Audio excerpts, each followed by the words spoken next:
This is the Lamborghini boat, or the Tecnomar 63 by Lamborghini to give it its full name. Now, you've probably seen lots of clips of this on social media. You've probably seen Conor McGregor driving his with his shirt flying open. But what we haven't seen is what this 4,000 horsepower supercar of the sea is actually like to drive. And in this video, that's exactly what we're going to find out. And so are you. I'm Jack Haines. Welcome to YachtBuyer.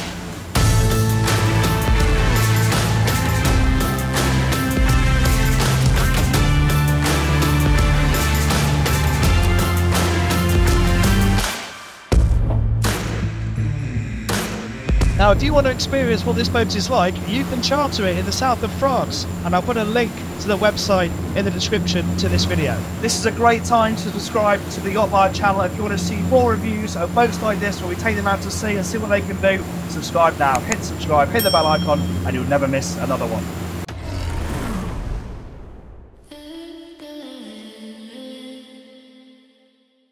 What a place to be able to begin the tour of a yacht. And would you look at that ladder? It's a beautiful piece of engineering, part carbon fibre, drops down into the sea as you can see it now, but also acts as your passerelle when you're in port and then folds away into the deck completely when you're not using it. And two things strike you when you first get on board this boat. First of all, it's much bigger in the flesh than it looks in the renderings and all the clips we've seen on social media.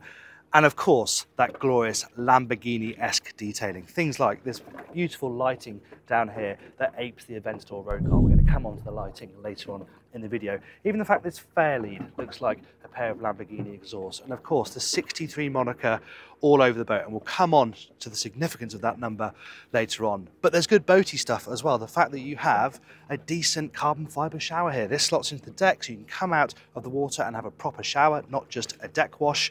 Underneath this massive sun pad, there be engines, and they are serious engines, so do hold on to see me lifting the lid and starting them up. But of course, it's a massive sunbathing space too. It does get a little warm, as does the deck, because of the colour of the upholstery, but they have got a shade they can put up to cover this area in shade on a hot day like this. And here we've got some beautiful detail. You've got carbon fibre lockers here on either side, these beautiful boarding gates as well, again all carbon fibre, and a pair of sea bobs that you can drop into the water as soon as the boat is on anchor. Let's have a close look at the dinette. This is actually a very impressive area. It's a lot more practical than you might think by looking at this boat. The walkways around both sides are really wide. You're well protected. Yes, it's open, but you've got these nice screens here to give you a bit of protection, both when you're moving around, but also from the wind. And then look at the size of this area too. Huge table, loads of seating on either side, perfect if guests need room to dine. And this table adjusts as well at the touch of a button. So you can drop down if you want to put your feet on it and recline, or you can rise it up into this position if you do want to use it to eat at. And this has got the cover of the part carbon fibre, part composite hardtop, which has got glass in it as well, so there's plenty of natural light coming into this area. And again, these little hints of Lamborghini detailing are just littered all over the place. Here we've got these vents on both sides which look really, really good. Let's head to the helm. The carbon fibre detailing is extensive and exquisite. Even these handholds here are part leather, part carbon fibre top for the sink, and I love this detail. How cool is this? This is the door handle from a Lamborghini road car. You've got them on both sides, but this doesn't open the door, it opens the cover to the ice maker and the fridge on the other side. I really like the design of the hardtop too. This amazing Y shape looks fantastic and obviously provides crucial support to the hardtop, which is connected to this massive one-piece windscreen forward. And we talked about the significance of the 63. Well, this is an important boat within the 63 range because this is the first one off the line. Hull number 1 is the only one with a carbon fibre hull, so it should be the fastest. We will find out later on in the video. And the 63 is significant. They're only building 63 of them. Lamborghini was founded in 1963 and it will do 63 knots. It should do anyway. We're going to find out.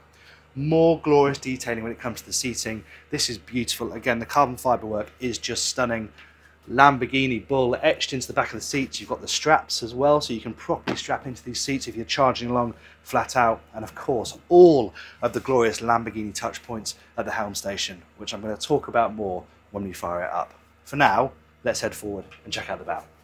Even moving right forward is still relatively easy. The decks are slightly narrower, but they're still good and deep. There's another lovely handhold here, and I like this detail. The Lamborghini badge, again, down here behind the windscreen frame, plus the Tecnomar logo, all backed by carbon fibre. Looks lovely. We've got pop-up cleats here, and from this position, you can just get the scale of this incredible one-piece windscreen. And I like the way that they've got these fins down either side as well. So you should be well protected, but there's still going to be plenty of air getting into that area. It doesn't feel too enclosed on a warm day. And then quite clearly, right forward, all we've got, pure sunbathing space. That aside, there is a big anchor locker as well for a bit of storage. They haven't forgotten all the practicalities. You can see the bolts here to put the fenders in. It's very clean, there's no railings, but by God, does it look good. And what you have all day is people doing that.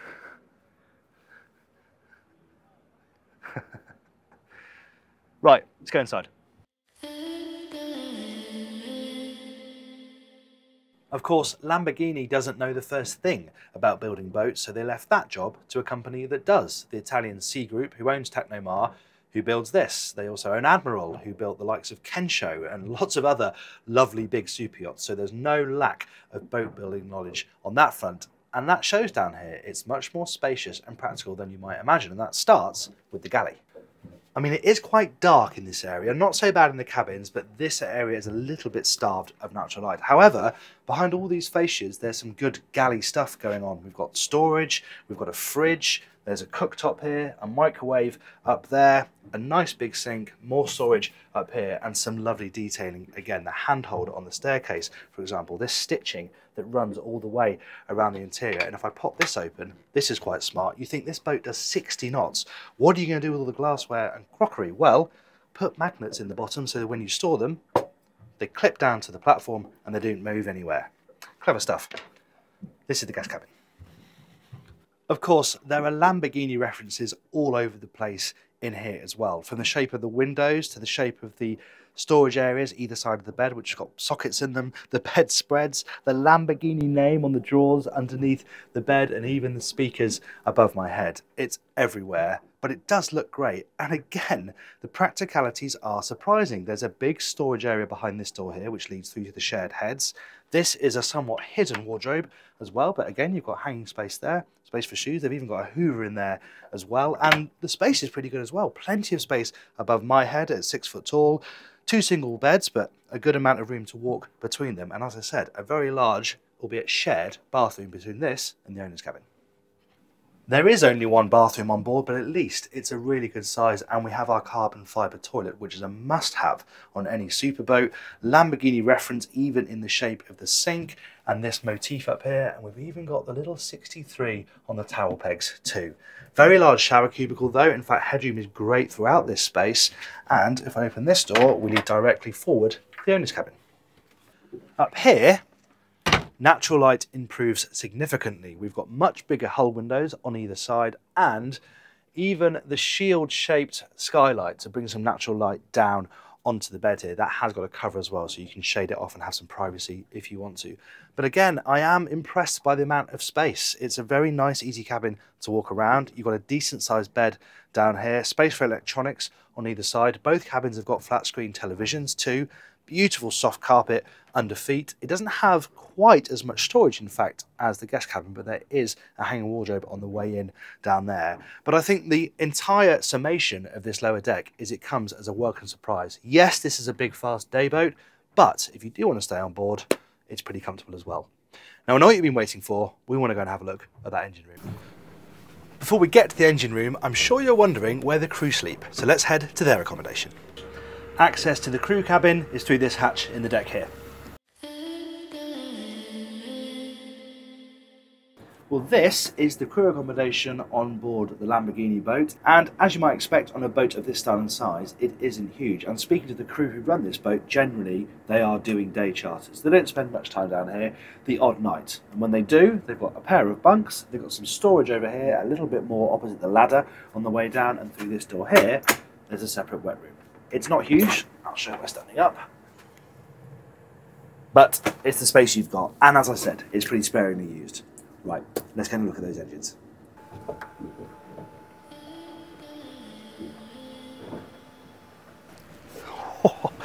That, viewers, is what 4,000 horsepower looks like. Let's get amongst them. I really wanted to get down into this space to show you both the scale of the engines themselves, but also the engine room. We've just seen the size of the interior. Despite that, you've still got this vast machinery space down here, obviously with the engines, the generator. If you had the optional seakeeper, that would be down here as well. And you may well ask, well, it's a Lamborghini boat, why is it not using Lamborghini engines? Well, frankly, Lamborghini cars don't have powerful enough engines to get the sort of performance that this boat wants to do. 1,000 horsepower, fine to push a car through air, not to shove something like this through the water. So these MAN V12s, 12 cylinders each, 2,000 horsepower each, 6,500 Newton meters of torque, 24 litres as well. They are absolutely monstrous, and I think that's enough talking. We should fire them up and see what they can do.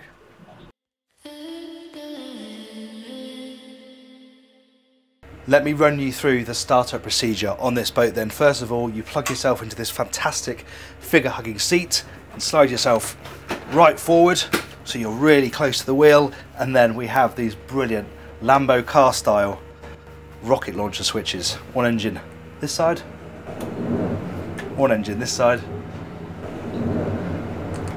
and that is 4,000 horsepower ready to go.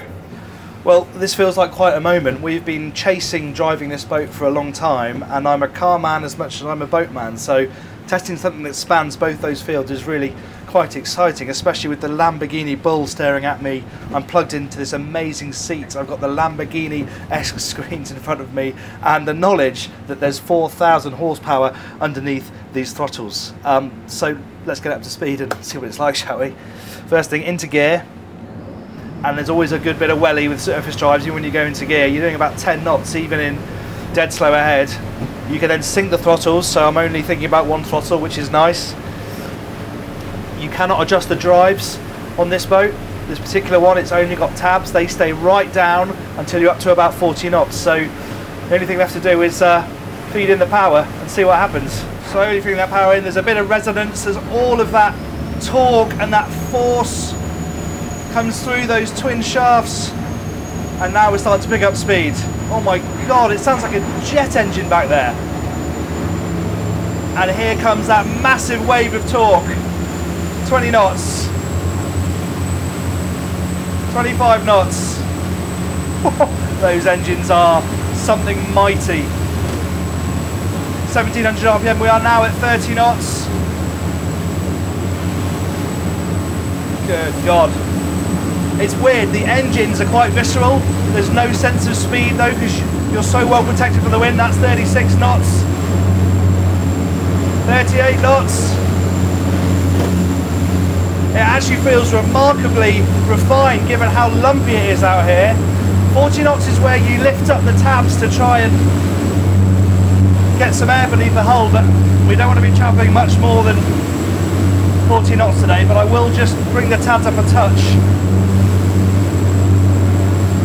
My god, wow. It feels remarkably stable. It is, I mean, there's probably 1.5, maybe 2 meters at times here. Just drop the tabs up a little bit. That is now cruising at 40 knots, where we're consuming 400 litres an hour. Sorry, I'm not looking at the camera very much, so I really need to concentrate. 40 litres an hour, but you still get 300 nautical miles out of it. You really sense those engines being there. My god, they just sound moody underneath the deck. But this is not a boat that you just sort of settle back and let it do the work. You have to drive it, you have to think about it. I'm going to put the tabs down again, I'm going to slow down a touch here. Cruising speed is 35 knots. And that feels sensible today, because much more than that it's just downright uncomfortable. It is lumpy, but goodness me, there's a lot of power on tap. The sensation from behind the wheel is amazing. I love the driving position. The wheel feels fantastic. It's hydraulic steering, it's quite heavy, but actually the more power you feed in, the more responsive it becomes. The view's great as well. I know I've had to play with the tabs post 40 knots, but below that, it actually has a lovely running attitude. What's going on behind me? Yeah, we're not really dipping the pace to get full rooster tail, but there are some big waves out here. I need to take it easy.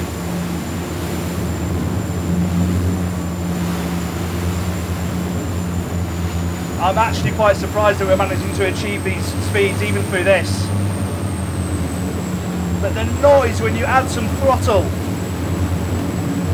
all 24 cylinders giving the beams, it is absolutely like nothing I've ever driven before. It's amazing.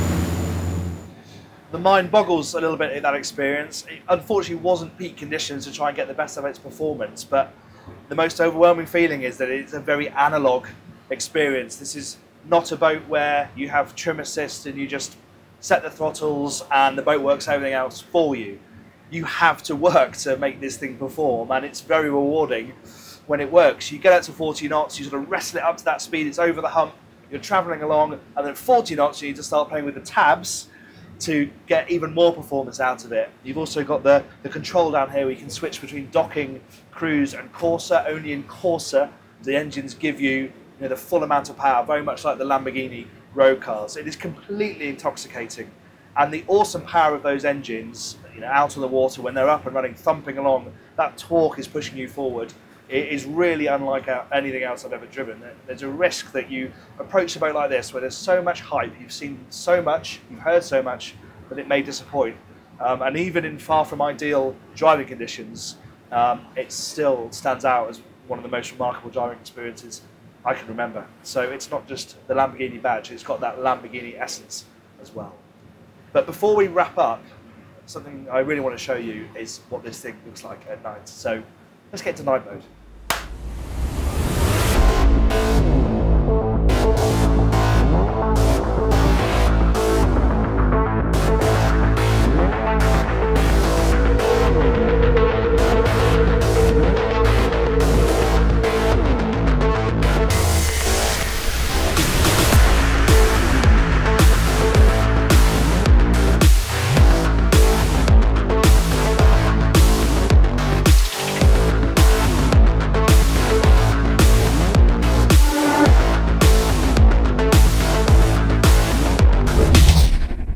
We're back in Cannes with the thumping music in the background, and I can safely say no boat has turned more heads today in the Bay of Cannes than this one behind me. I've never been on something that's been so widely photographed, and that's what this thing is. It's a real event. It's an event to look at, it's an event to drive. My God, wow. And it's a real event to be on. It's a true experience, which I guess is exactly what we're all looking to get from a boating experience. Of course, there are compromises in the name of look and performance, but it is certainly a boat to remember. But let me know what you think of the Lambo 63. Let me know in the comments where you would take this on your dream charter. And on that note, if you want to charter it, you can. And there's a link to that website in the description. Thank you very much for watching that sea trial and review of the Tecnomar 63 by Lamborghini. I hope you enjoyed it. Please give the video a like if you did. If you want to watch something else that's big, fast and Italian, we tested the OTAM 70HT. I'll put a link to that up there. And if you'd like to subscribe to the channel having watched this video, we'd love you to. You can do that by clicking up there. Thanks again for watching. I'm Jack Haines. This is YachtBuyer.